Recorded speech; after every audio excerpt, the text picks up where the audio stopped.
জাতীয় পার্টির কার্যালয়ে ফের হামলা ভাঙচুর অগ্নিসংযোগের ঘটনায় এখনও থমথমে রাজধানীর কাকরাইল এলাকা। আর এই মুহূর্তে সেখানে আছেন সহকর্মী স্বপন আহমেদ। আমরা সরাসরি যাচ্ছি তার কাছে। ধন্যবাদ। আসলে গতকালকের ঘটনার পর থেকে আজকে সকাল থেকেই আমরা যেটা এই কাকরাইলের যে জাতীয় পার্টির কার্যালয় রয়েছে সেখানে যেটি দেখতে পাচ্ছি, আসলে যদিও থমথমে অবস্থা রয়েছে, তবে সকাল থেকেই আসলে জাতীয় পার্টির কোনো নেতা, সিনিয়র নেতা এখানে আসেননি।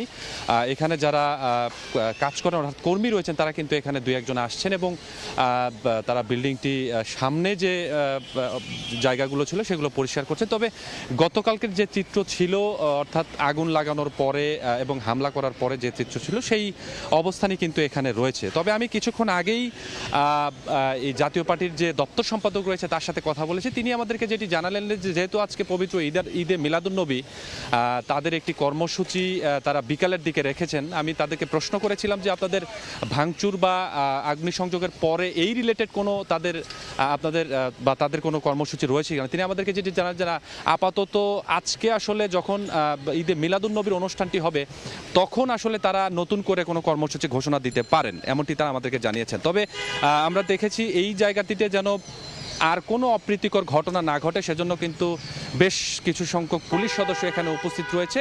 আপনি জানেন যে গতকালকে যখন আসলে দ্বিতীয়বারের মতো এই জায়গাটিতে আগুন দেওয়া হয় তখন কিন্তু এখানকার নেতাকর্মীরা কিন্তু উপস্থিত ছিলেন।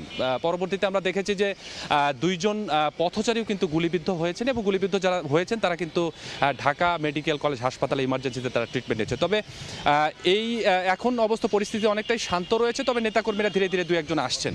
তো এখন পর্যন্ত এই ছিল আমার কাছে জাতীয় পার্টির যে কার্যালয় তার সামনে থেকে সবশেষ।